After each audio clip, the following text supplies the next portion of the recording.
Hi, I'm Rhonda with I'm Funny About Money, and today I'm going to discuss The Ultimate Guide to Frugal Living by Lacey Lane. I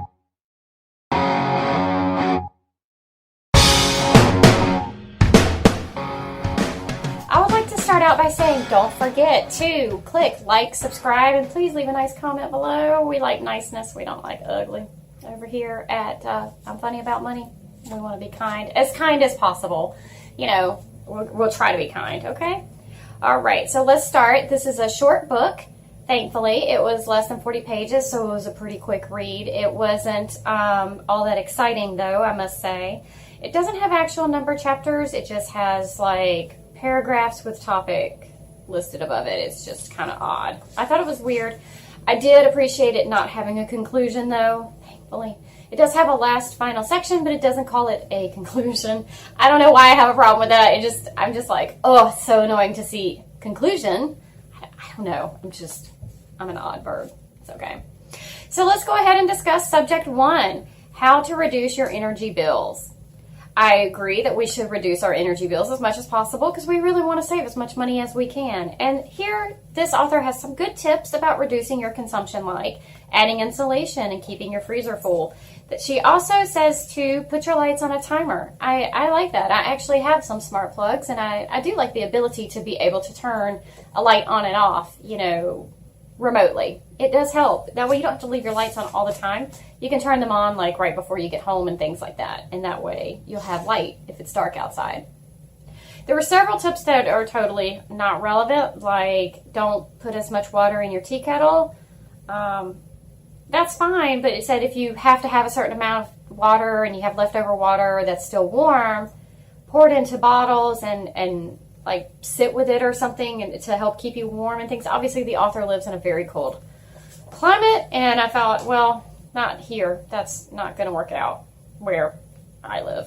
Way too hot over here, which is why you always hear the air conditioning sound. Yes. All right, so section 2, how to save water. I'm a fan of saving water. We don't need to just run the faucet and just let it run. Come on, that's crazy. All right. So, however, I didn't really care for her section. I think she recommends that you should share your bath water, and that's kind of gross. We've come a long way in the ages where we don't really have to share bath water. I mean, if you have like 2 toddlers, yes, you put your children in the tub together, of course. Who didn't do that, right? Who doesn't do that? You're related. You got dirty together. You'll get clean together. It's fine. I understand that. But I'm not a fan of, I took a bath, now I'm going to get out and someone else is going to get in. And then someone else is going to get out and someone else is going to get in. I don't think we should go to that extreme unless we are in some dire circumstances and have to. She also recommends that you save your bath water and pour it in your toilet. I find that to be not necessarily beneficial. Just get an energy efficient toilet and you'll use less water. I know you're going to pay a little bit. Back in the day when I was younger, my dad used to take a brick and stick it in the tank, and that way it would add volume to the tank, and then you can have less water usage that way. But we have energy efficient here in this house, and I like it. But I'm not a fan of the bath water thing. Section 3, as I numbered them myself so I could keep them organized, is called Frugal Food. And I do think we should all try to save money on food. It is a variable expense, and we can try to organize it, and save money. You can read about that on my blog. So, I agree completely with shopping on a full stomach. The author says to make sure that you have a full stomach when you go and try to plan ahead. I agree with that. That is definitely something that we should definitely do more of. I don't really agree. The author suggests that you just go out to the woods and forage for food. That's not necessarily the best plan. I can see where that could be a little dangerous. If you don't know what is safe to eat and what is not safe to eat, you may pick up something that's not safe to eat, and then you're sick or you die. Yeah. So I don't think you should forage food. Now, if you want to forage food, find someone that knows how and is skilled in this area and learn. That is something you could do. That is something I agree on, totally. But the author doesn't recommend you do that. It doesn't say be careful, make sure you know what you're doing when you're out there doing that. So I'm not so sure that's the best idea. And a lot of the things that she recommends you do is already on the internet, or things that I already recommend you do. It wasn't really new information. I didn't really find that section to be all that helpful, other than plan ahead and fill your stomach before you go. So, saving money at Christmas is the next section. That would be section 4. So, I agree with saving money around Christmas and such holidays. I agree with buying your wrapping paper, tags, and cards after the holiday so that you get it for a much better price. I don't think it's a good idea to send out e-cards for Christmas. I find doing it to be less personal, and I feel like mailing out cards like I do every year for Christmas, I feel like people appreciate that. I hope you guys do. All my friends and family that I send cards to. If you don't, just tell me. I'll take you off the list. No big deal. I do agree. She says to acquire presents throughout the year. I have this bad habit of losing presents. I'll hide them and forget where I hid them. So it's not always the best idea for me. However, I do try to keep up with, I try to keep everything together at a Christmas location, and I really do try to cut expenses at Christmas as much as possible and keep a budget, stay on budget. But she doesn't say anything about that. So the next section, section 5, cheap dates and days out. I feel like the author missed an opportunity to have some really good suggestions or solutions, like to look around your local area and see what you can do for fun and that's low cost or free. And I really didn't feel like her suggestions were anything spectacular.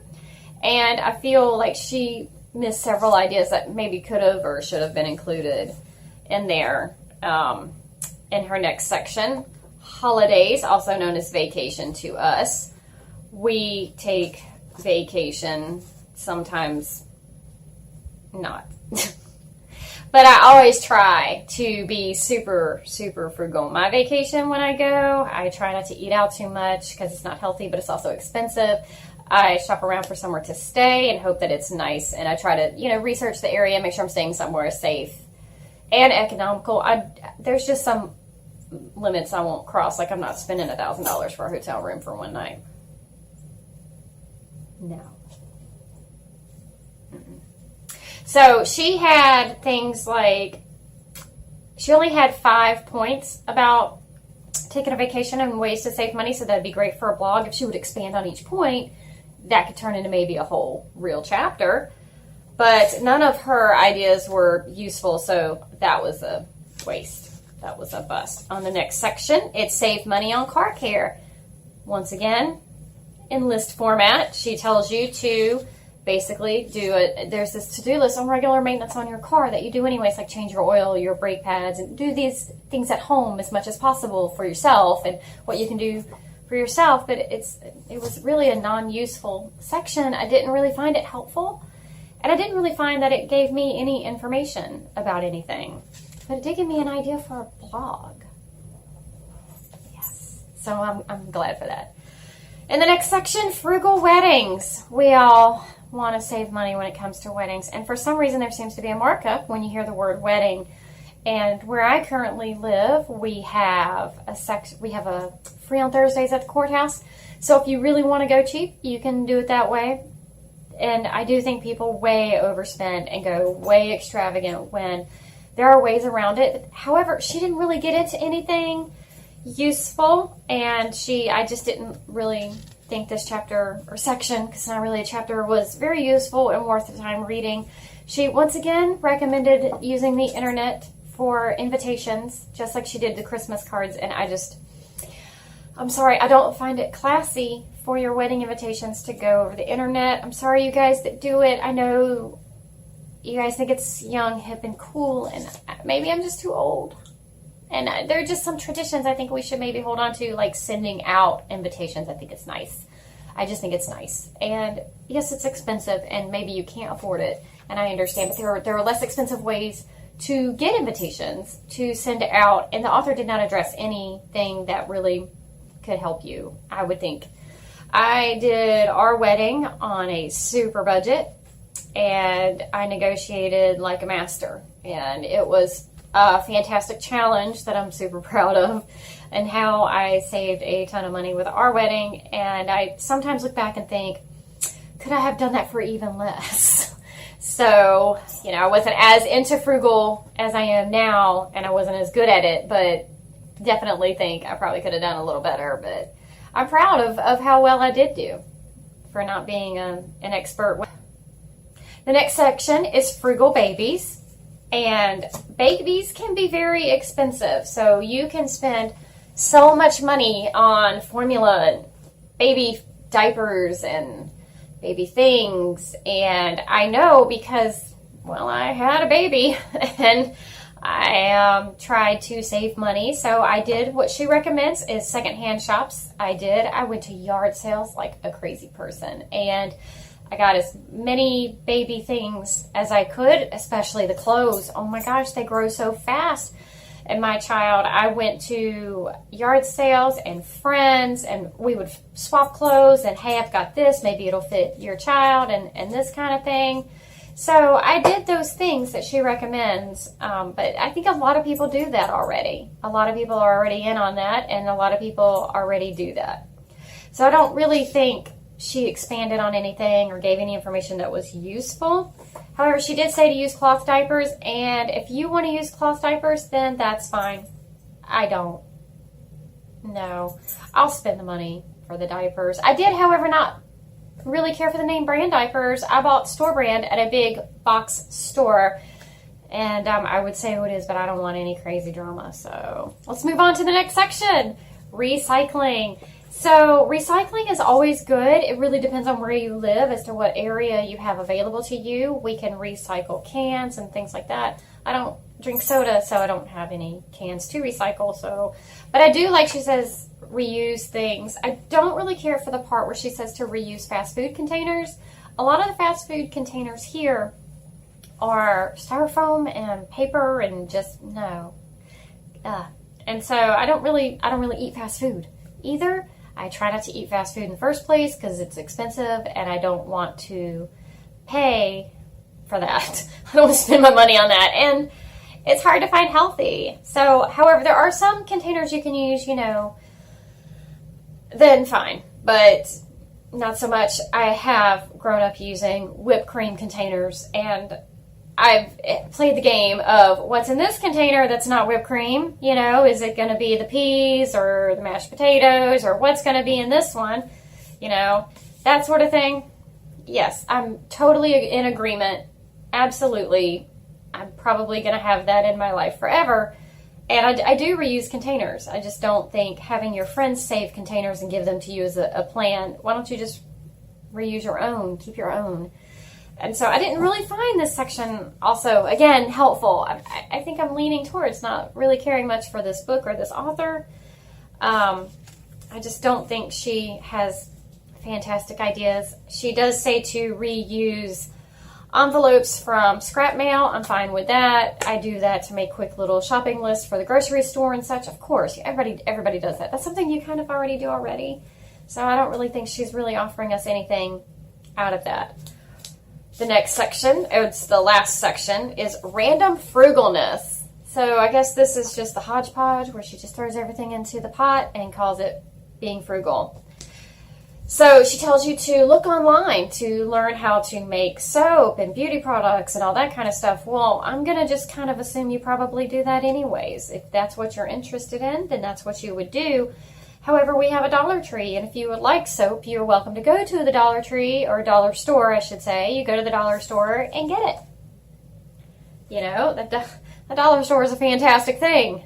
Careful what you buy, though. Some things are not worth the dollar. It's not good. So, overall, my overall impression of this book is that it didn't really fit what I would call a book. I would call it a really long essay, and it felt like it was a lot of blog entries, short blog entries at that were just thrown together, and an author stuck her name on it, and she called it a blog. And really, it was a long to-do list with headings. It really was.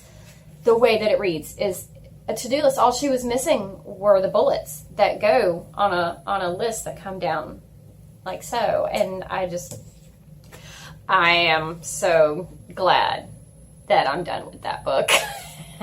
And I'm so happy to review these atrocities of the words with you guys. And my recommendation is to not waste your time on this book. I do believe I didn't pay for it. I do believe it came through Amazon. Either I used it through the Kindle Unlimited that I subscribed to, or it was just not. It just didn't have a price. And so I'm really happy that I didn't pay for it, because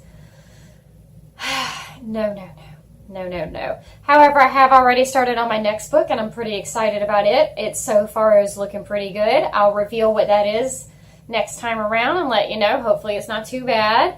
Don't forget to like, subscribe, and comment, and read my blog. I have little extras about how to save money and some of the things that I've been through with money management. And hopefully you'll get some use out of it. I hope anyways. All right. Y'all have a good day.